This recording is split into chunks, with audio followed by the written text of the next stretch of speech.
Thomas Green here with Ethical Marketing Service. On the podcast today, we have Ewa Pietreniuk. Ewa, welcome. Thank you. Thanks for having me. No problem. Would you like to take a moment and tell the audience a bit about yourself and what you do? Absolutely. So I'm Ewa Pietreniuk and I'm a personal brand strategist. So I help individuals get visible, manage their reputation so that it helps them progress in their career, business, and personal life. Thank you for the introduction. For the sake of definition, so we're all on the same page, what's your definition of personal brand? So personal brand is, I guess, it's exactly this. It's your reputation. It's what other people think about you when you are not in the room. And it's what helps you steer your life and your career in the direction you want to go. So I think if I was really simplifying this, I would say it's the reputation other people hold about you. And whether when you have a personal brand, I guess that's when you become in control of that reputation.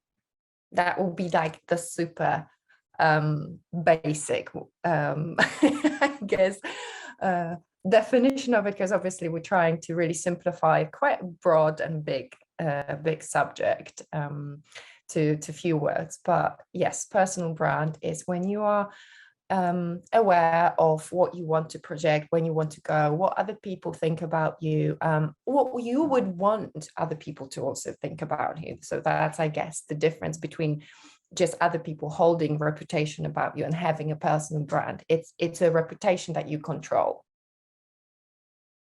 Do you have any examples where sort of online reputations are not in control, or any thoughts or examples of what they Pretty might much be? everyone out there.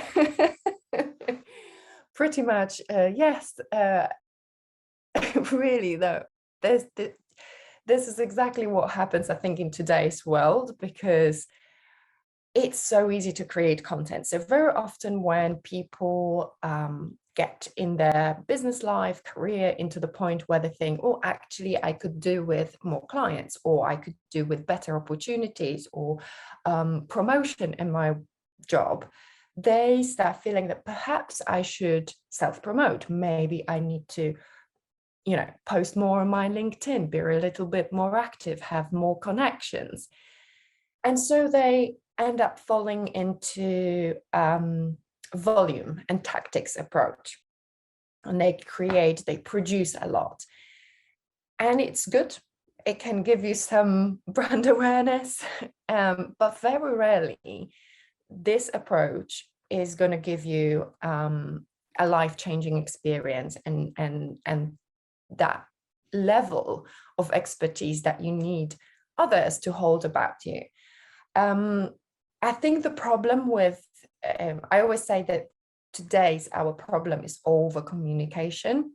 And that's because it's so easy, like it's so accessible. We talk to each other every day, all the time, on the phone, to friends, in emails, and we feel like we're all expert in it. And actually we're not. It takes a lot of work. I have to say, when I first started working in, my background is political marketing and also PR and journalism, but I always went into digital form, and we're going back to when no one knew what blog is, when I started blogging. So I spent over a decade working with digital content, and probably after a decade, I started feeling like now I know what I'm doing when I'm communicating to people. So I think the biggest problem individuals face today is both choice of platforms and accessibility of everything. It's so easy to press enter on the post that we don't even think what we're saying, and what impact we want to have with this.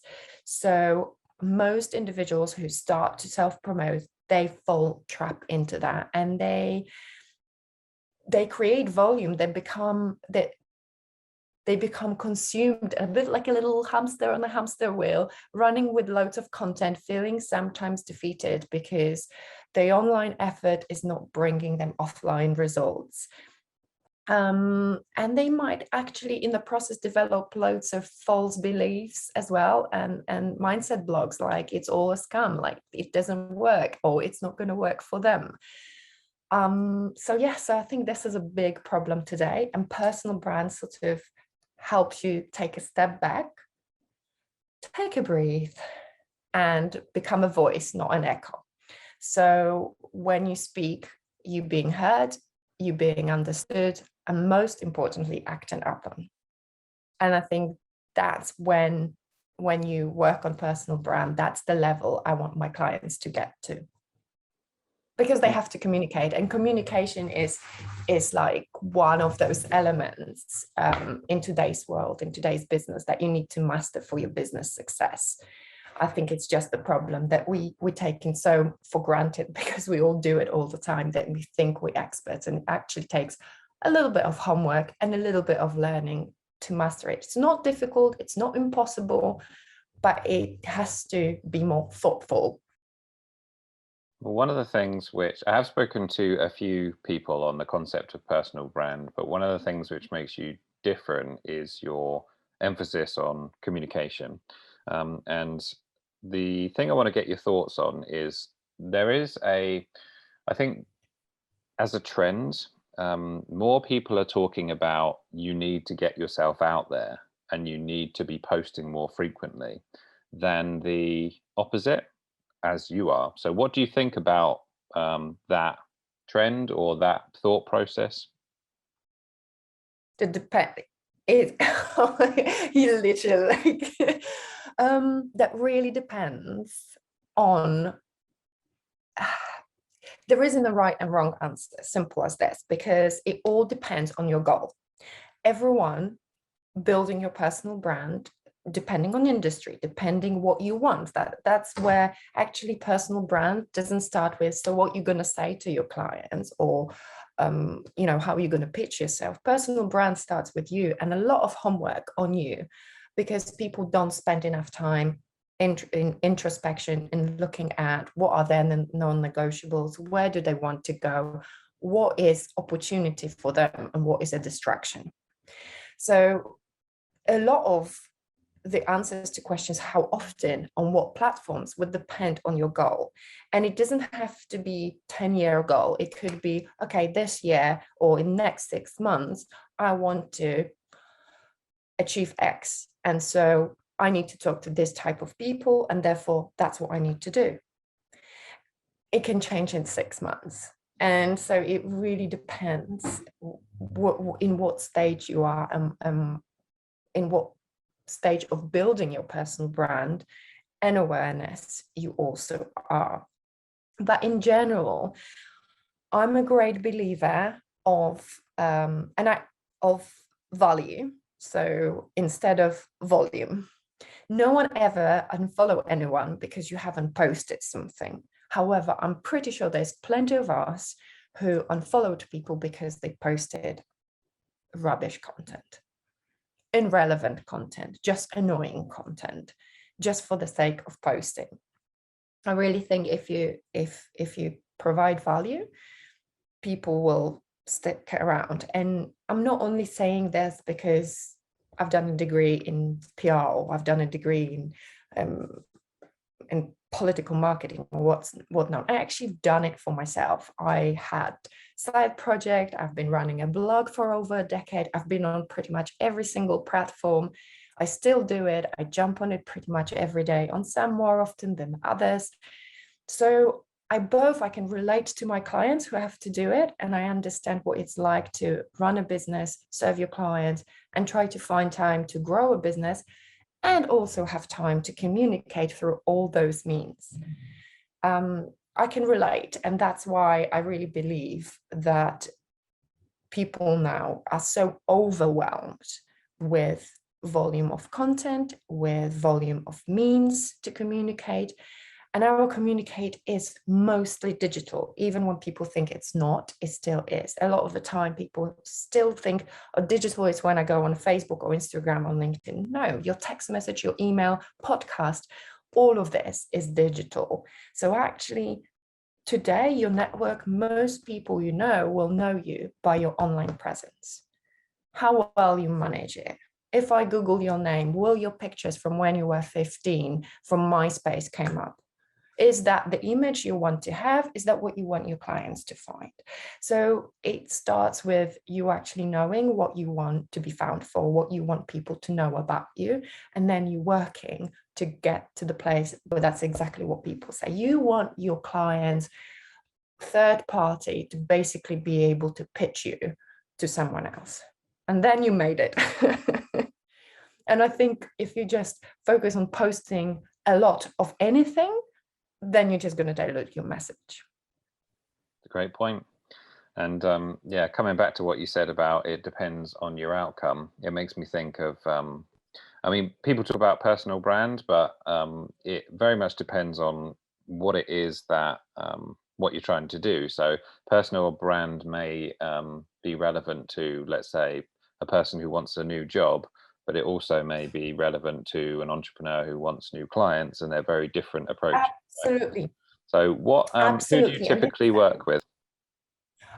So actually, I work usually with, if I would say to volume of my customers, mostly people who've got that 10, 15, sometimes even more years experience in the industry, C-level executives or service providers. I guess because the concept of personal brand is still quite new. And people feel like they know, but really when you start digging in, they have no idea what it actually means for them. And I find that people at this level, they very often achieve, they have enough expertise and they want new opportunities, they want bigger things. Usually ambition means that they want to maybe have bigger impact within their industry. And so they know they need to do something to get out there, but they're not necessarily sure where to start. They might have some mindset blocks. So I love psychology, and my work is quite highly underpinned by both psychology and cyber psychology, which is exactly like how different platforms change our behavior, both offline, but also how we use them. And so it helps you to not waste your time posting 15-minute video on LinkedIn, because that's not where people are going to watch a 15-minute video. So I do have a lot of practical tips from my clients as well to help them along the way, because I genuinely think maybe if I can't change the world, if I can help them to change the world, I can take the credit. So there you go. That's my thinking behind this. But yeah, I think it's mostly, I've noticed it's people who are ready to put work into themselves, because working on personal brand isn't a sprint, it's a marathon. So it's not about sitting down, doing 4 hours, filling in some forms, changing your bio on LinkedIn and your Instagram or your company page and thinking, I made it now, this is new me. That's not what personal brand is. Personal brand isn't a fake persona, isn't pretending that something that you are not. It's actually you, the most authentic you, just really refined and clearly presented to other people so they can understand in a split of a second of what value you bring. Would you say that's the biggest distinction? Because this is one of the questions I was going to ask you, between just the use of social media versus personal brand. Yeah, so I love doing talks because I think this subject is so misunderstood.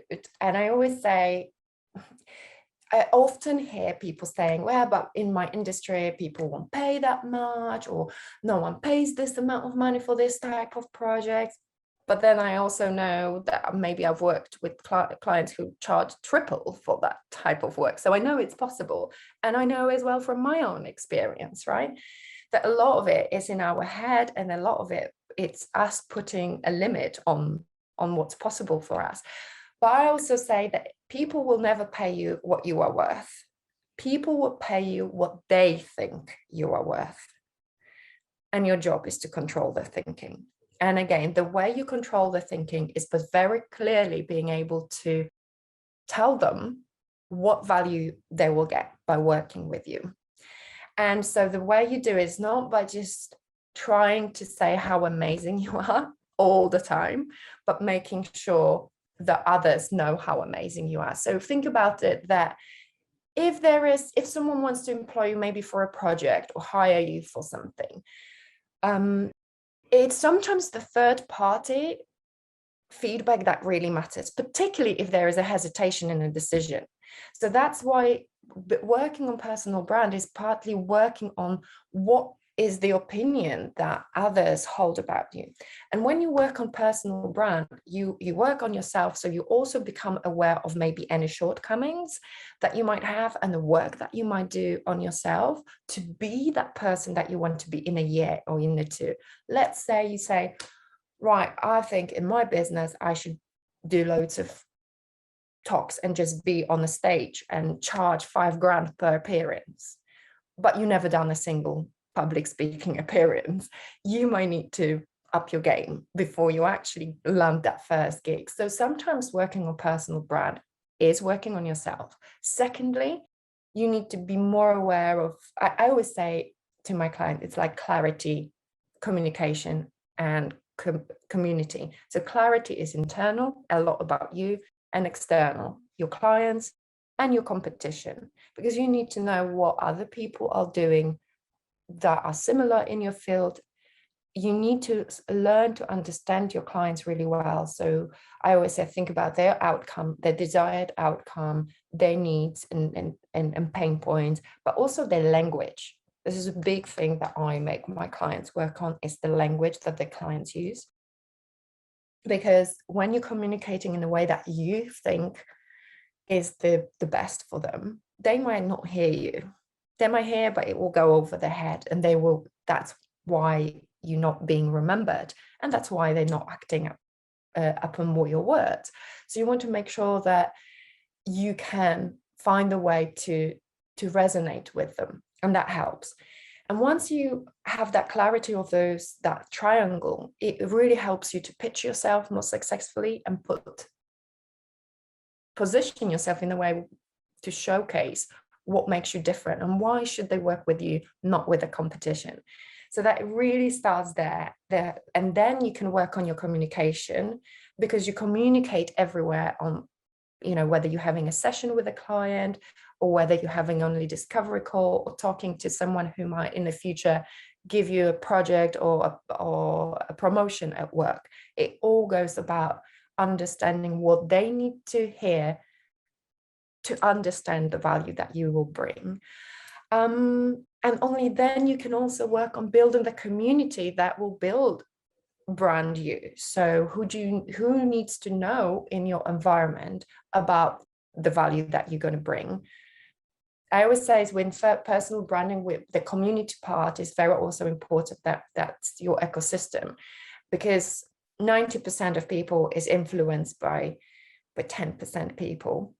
So you need to figure out with what your achievements or with your plans and goals, it would be which way do you want to go? Who needs to know about what you do? And so when you actually have that cohesive approach to brand you start being a bit more selective, not getting involved in things that might have appeared like a great networking event, but actually none of these people is going to be there. It's not going to move the needle in the right direction. It's a distraction. So sometimes when I start having first conversations with clients, they would say, oh, this club invited me to join, or this, should I join? Should I not? I was like, whoa. Let's stop here. Let's do the first bit of work. And you wouldn't ask me the question if you need to join, because you will know whether this is a yes or a no. And I always say, if it's unclear that it's a yes, then it's a no. So that could be like, that's my way of how I sort of go about things. If I'm unsure that it's a definite yes, then it's a no, because probably not going to lose out. But yeah, so it can be quite, there's a lot. It's a great answer, very thorough, thank you. You did mention that you love psychology. So the question is, why do you love psychology? Oh, it's probably because I was actually nearly ended up studying psychology. I think psychology is everything, psychology is what stops us from doing things sometimes. It runs for everything, every single conversation, everything we do or choose not to do. And I think the more we understand ourselves or things, how our brain works, the easier it is to achieve things. So simple thing. Also, because of that, I love various habits, productivity tools, and systems in place. And I've worked very hard to implement some in my business, so I have a better work-life balance of whatever that looks for me.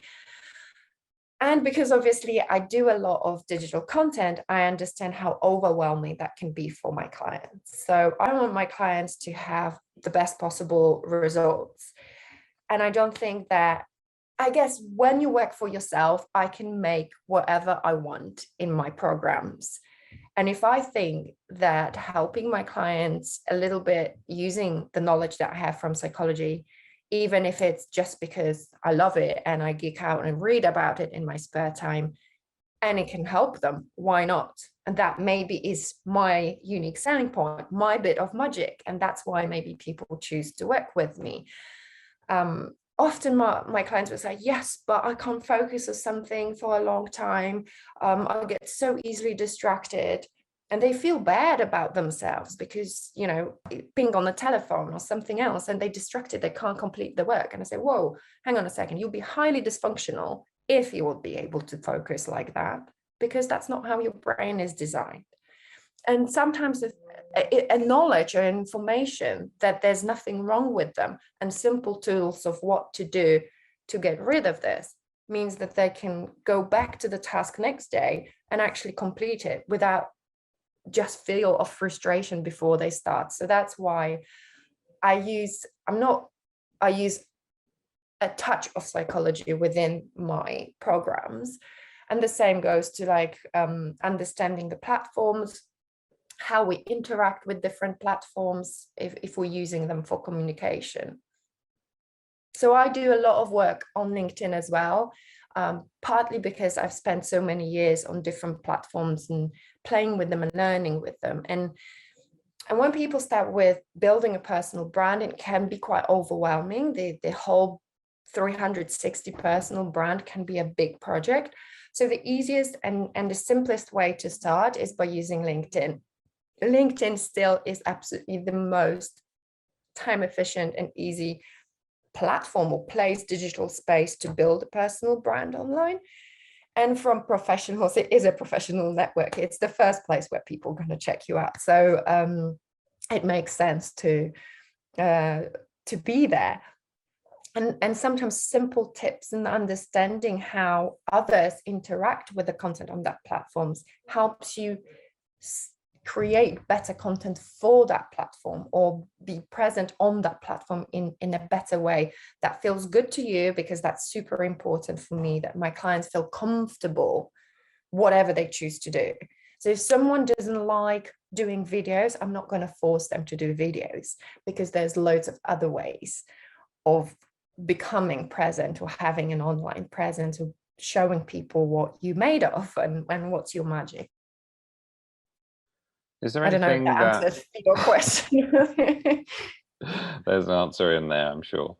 But is there anything, you mentioned LinkedIn, and I noticed from sort of the profile that at one point, I think you were specializing using only LinkedIn. Is there anything that you would or wouldn't do on LinkedIn relative to the other platforms? It goes again back, what are you using it for? What are you trying to achieve?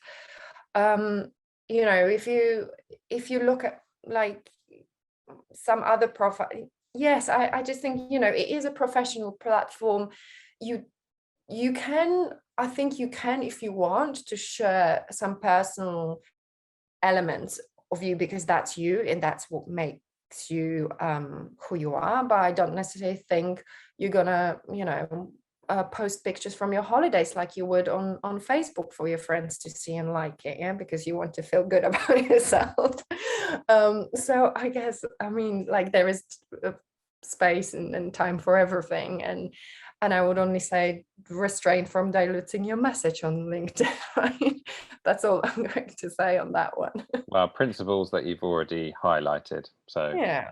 yeah, I I follow. was like, if you have nothing better to do, then yes. But if you actually want something, I think one thing that, yes, actually, yeah, no, I have one thing that I will say because it drives me nuts. So I think people don't like snickery. And I'm pretty sure most listeners will agree with me here. So I probably would say, if you are a service provider and you're looking for clients, please don't send a connection request saying that you're trying to, connect with like-minded people, to only follow up with 8-paragraph pitch without even asking that individual for their pain points and whether they're interested in your service. Because if that's what you do, if that's something that someone else would do to you, would you genuinely feel like, yeah, I'm gonna give some few £100 to that person to help me out because they really look like they care about my interest? Or would it make you feel like all they want is the money and actually don't care what I need and who I am? So that's the only thing. I think people can see through that, and I think I genuinely believe, and that's how I would love to do my business, and how I would like my business to grow and never lose a sight of that I think it's like, if you genuinely take interest in your clients and their transformation, they will see it. The right people will see it. I guess that's sort of clients that I want to work with. So I know what you mean. It kind of breaks the trust within the first or second message I of guess that connecting maybe with also someone. depends on the level of service that you're providing, and who you are working and the expertise you have. And when you also know the value that you bring to the table, it's a lot easier to to be proud of who you are, to be proud of your services, and stand firmly for what you believe. And I think that takes both expertise, years of practice, and a lot of work on understanding exactly yourself, but also the market, and therefore the value that you bring.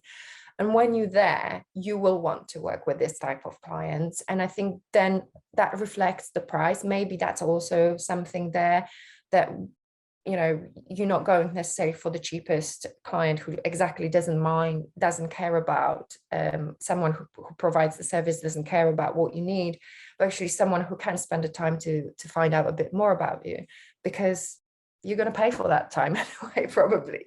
So I don't know, but I see a lot of that, and I think I never reply to any of them, and I actually question whether some people do. And if they do, will they ever see actually transformation at the end of that service? That's an unanswered question for me. So if anyone ever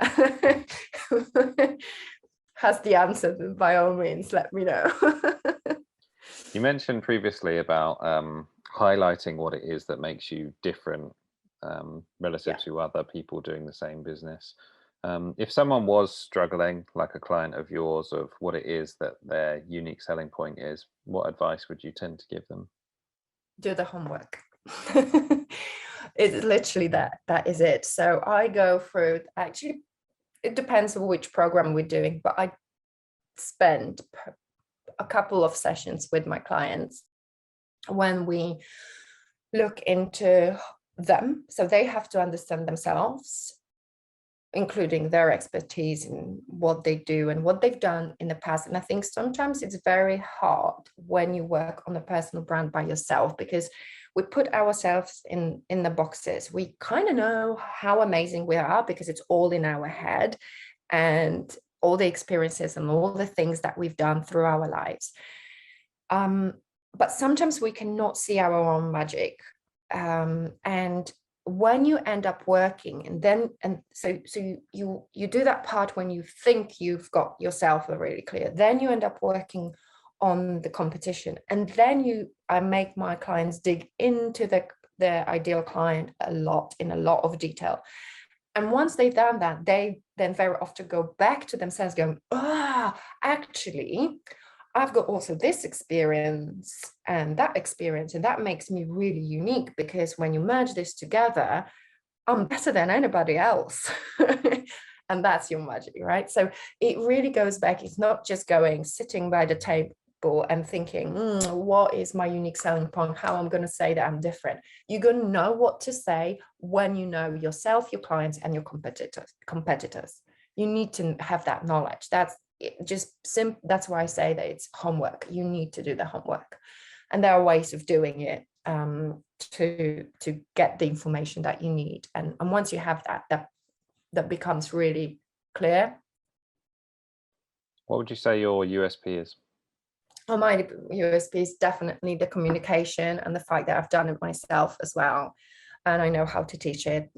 Plus, I think of going back by what my clients say, it would definitely be say that I don't hold back. I definitely say how it is. Is that tough love? So, yes, but that's the best kind. I read on one of your descriptions, I think it was, that you've systemized your business presence. Can Yeah. you tell me, I don't know, a few principles of how you've gone about doing that? Yeah, so I actually work with amazing business coach as well, and so I'm not all-knowing in every area of life, but she pointed me in some great directions and helped me put some systems also in place. So systems is more about going, I want to do what I want to do and how I'm going to make it work. And it's by having things like maybe mail management system, or having even writing things down, like how do I go about my content creation, so I can see all the steps and I can see where I'm overproducing or making things that I shouldn't, that don't make sense, that they are not streamlined enough, and then I make it smoother. I also tend to work on themed days. So I have clients day, I've got day when I'm working on my business rather than in my business, so I can make better choices, I can plan things, I can update my programs, or develop better programs. I can go back and talk to my past clients and find out what could be improved. And it's also tough love, but I always tell them not to hold back, because that's the best way to make changes, and they help. It's quite surprising how helpful your past clients could be. So yeah, so I guess when it comes to systems, it's about having sometimes it's using software, sometimes it's removing tasks and things that you do, sometimes it's delegating, so maybe having a virtual assistant doing some stuff, and then myself focusing on the things that I do best. I think also why I'm saying this, that it's so important, it's because I understand what it's like running your own business, and I've got like two parts of a business that are sort of similar but also different. So I have to put different hats sometimes on different days, and having that level of organization allows me to enjoy and love what I do without feeling like I need to burn out, and still getting my 7.5 hours sleep, because that's my optimal. So I really believe that, if I can help someone, point them in the right direction, by all means, I'm happy, but that's not necessarily what I do.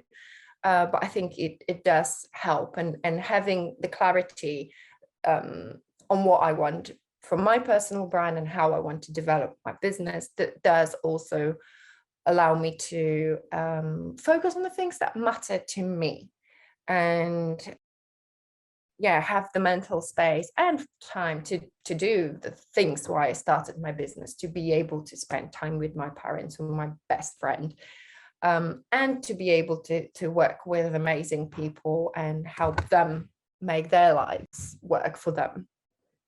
I don't know. Have I answered your questions here? I think so. But there's one other thing which may be related to this topic, and anything that you think would be valuable in addition, and that is that you've learned what works and what really doesn't, Mm. And I'm interested in the latter. So, what have you found that really doesn't work, which you may see other people doing? Okay.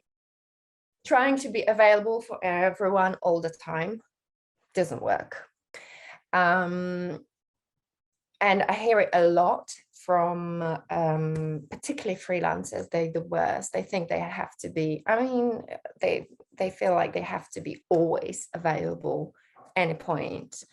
Um, and I think the more you rigorous, the more you will achieve. So that's one thing that I'm usually not available for any calls until about 1 p.m. Unless it's a client day and I'm having client calls, then yes. But let's say it's my, I don't know, on my admin day, or I'm working on sales or whatever. I know myself very well, and I know that my best working time is in the morning. So after 1 p.m., when I have my lunch, when I go for my walk, after that, I can have calls. It's fine. But in the morning, I know I'm going to be the most productive. So I'm focusing on my one most important task for that day. So first of all, not being it doesn't serve as being always available to anyone. Secondly, I think it may be what does work, using your diary and tracking the time. So I'm now really, really big in using time blocking.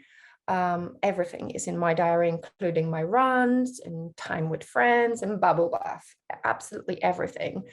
And it goes back to the years back when I used to use, I don't know if you're familiar, Pomodoro technique, which basically you dedicate some tasks to the day and you track how long they take. And I think that was the first eye opener when I realized that things that I thought taking 20 minutes end up taking an hour and 20.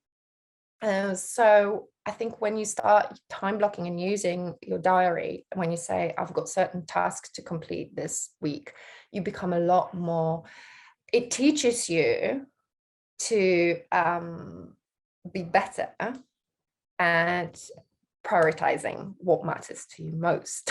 So because you realize there's only so many days in the week and so much time in a day when you can get things done.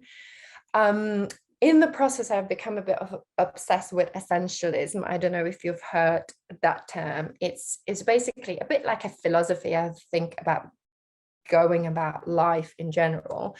But the idea of it is that, let's say you have four projects that you might want to do. I'm going to take myself as an example. I was in the middle of moving a house. I also want to look back at my last year tax spreadsheets and do something else. So those things were playing on my head, but actually I wasn't. So the approach that I would take is like, okay, everything doesn't matter now. I want to finalize my house by X weeks. So I'm on my days when it's not a client day, I'm not working on my business, I'm not doing this, I'm not doing that. 100% focus on the house and the move. And I got things done in 2 days. Whereas when you spread your attention across multiple projects, they all moving nowhere and they all taking you a lot more time.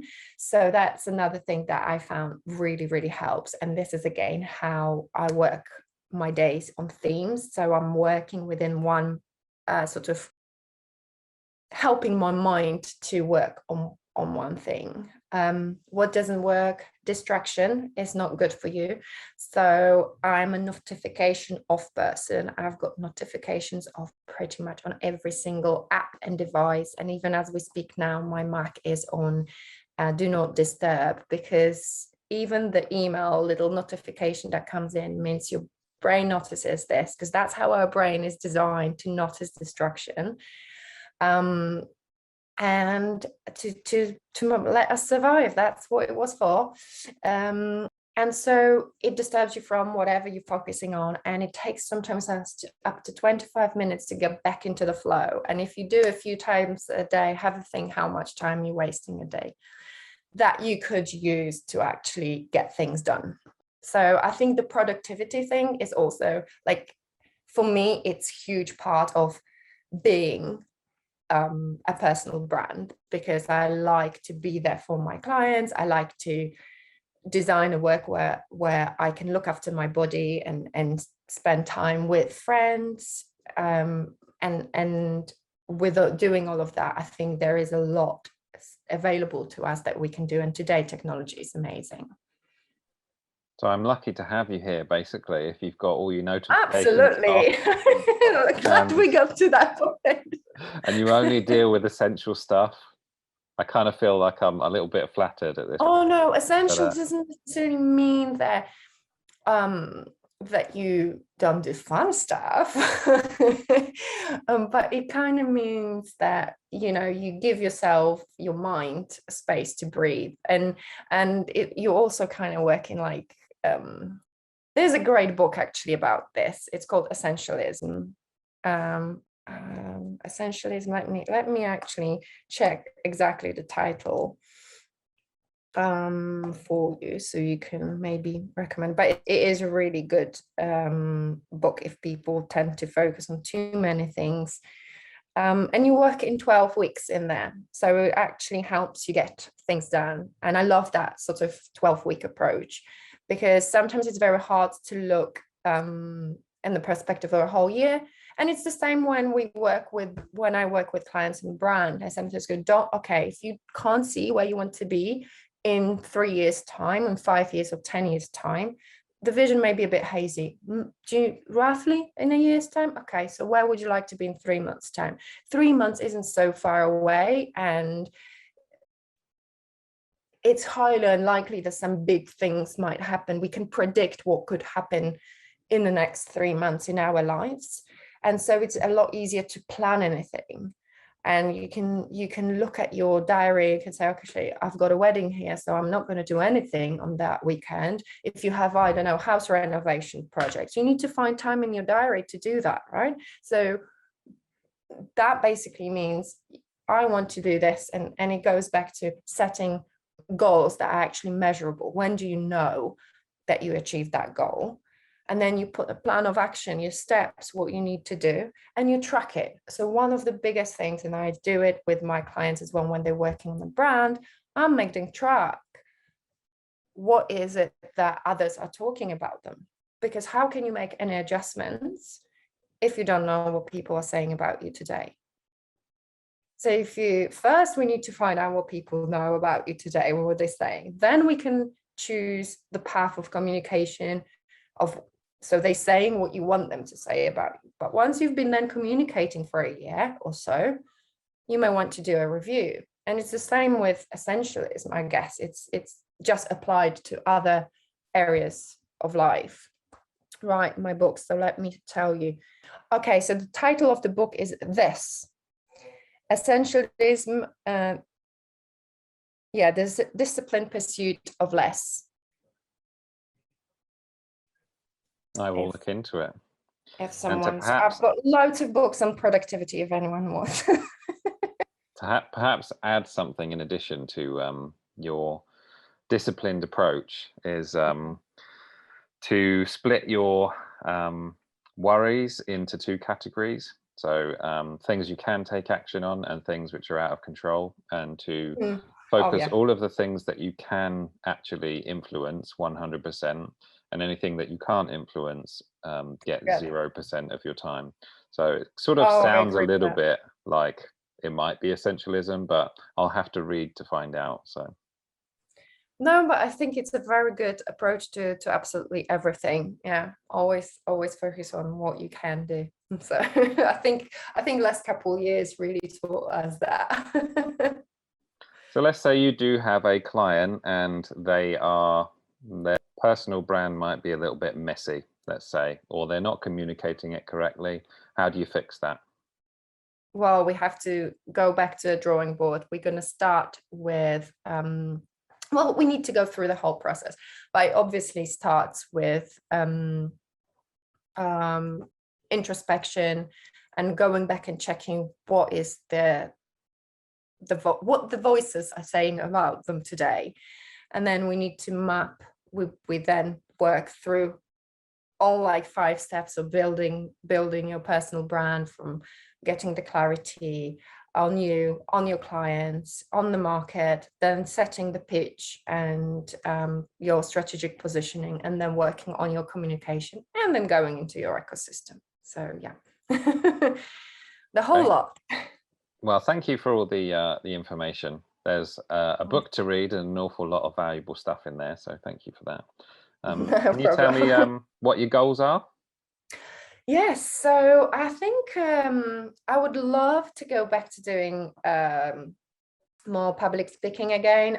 When we went into lockdown last year, I had to cancel a year worth of public speaking engagement. So that's for me my fire. It gives me energy to then do tasks that I maybe don't love that much.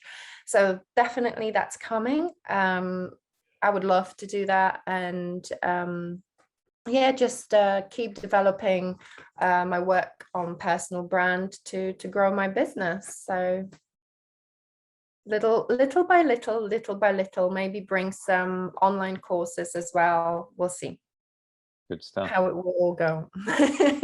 Is there I anything have at that the moment a bit of mixture. So the current programs are some of it self-reading and creating, working on sheets, but also there are calls with me. So there is a little bit of mixture of both, but maybe I'll be able to develop something that's easy to digest, and who knows, maybe even a book. is that spoilers? No, not for this year. Book definitely not for this year. Maybe next. We'll see. I would like to. Any ideas on what it would be on? I think it's too soon, because I had a couple of ideas and they keep changing. So I think I'm going to restrain from coming up with title ideas or book ideas. There will be probably somewhere around personal brand. I had in mind before an idea about a book, because I don't think there's enough on that subject for individuals who are trying to use digital means to self-promote from a perspective of someone who's been doing this and actually appreciates the time it takes to do it.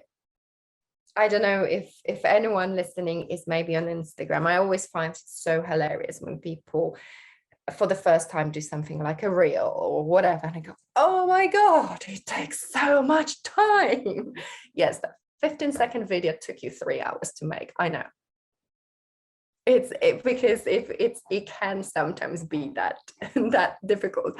So I think when I read a lot of books, they are very often written for maybe teams of people in companies. When there is a team of people in the marketing department or social media department, then they can apply all those steps and all the tactics, and it's great because there are different people who can pull their skills together and their time together. But if you are one person and you need to do everything and serve your clients, it's a whole load. Like, it's a completely different field.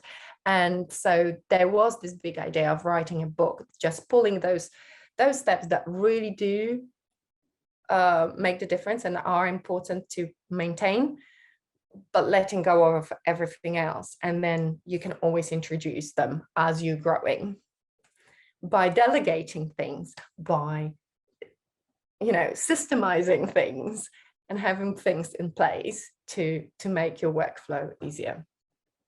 Anyway, I think that's enough. How about this for a niche? The psychology of communicating essentialism in your personal brand on LinkedIn. Does that sound like a good niche? That's a pretty good niche. Is there anything that I haven't asked you about that today that you would like to share with the audience? No, I think we covered quite a lot. Yeah, that was great. Okay. Eva, where's the best place for people to find you? LinkedIn, of course. They can find me on LinkedIn, and they should, absolutely. They can also connect with me on Instagram if they're into Instagram. I have set up an account when we went into lockdown, so I might try to show up there a bit more often. And it's called U as letter U _ and Eve, EVE. There's underscore between and Eve as well. So it's U Ewa_and_EVE. Well, Instagram. thank you again. I think you've been a great guest. So Thank thank you you. for your time. Thanks so much. Take care.